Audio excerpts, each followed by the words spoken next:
Oqova suv tizimini barqaror ishlashi ekologik xavfsizlikning muhim omillaridan biri hisoblanadi. Tizimning uzluksiz va xavfsiz faoliyat yuritishi esa doimiy nazoratni talab etadi. Shu maqsadda Mirzobod tumanida joylashgan oqova suv tozalash inshootlarida navbatdagi monitoring ishlari olib borildi. Hozirgi lavhamiz shu haqida.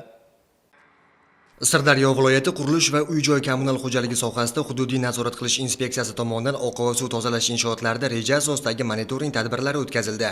Navbatdagi o'rganishlar Mirzobod tumanining Dehqonobod mahalla fuqarolar yig'ini hududida joylashgan oqova suv tozalash inshootida olib borildi.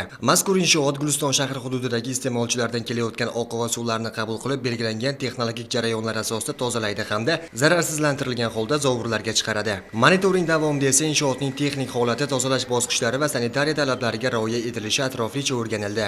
Jarayon davomida ba'zi muammoli holatlar ham aniqlandi. Xususan, oqova suvlar tarkibidan kanalizatsiya tizimiga tashlanishi qat'iyan man etilgan plastik buyumlar, mato va metal parchalari, shuningdek boshqa turdagi maishiy chiqindilar topildi. Mutaxassislarning aytishicha, bunday chiqindilar hajmi ayrim kunlarda 30-40 kilogrammgacha yetmoqda. Bu esa turgan gapki, oqova suv tozalash inshootlarining uzluksiz va barqaror ishlashiga salbiy ta'sir ko'rsatib, uskunalarning tez ishdan chiqishiga hamda qo'shimcha moliyaviy xarajatlarga sabab bo'ladi.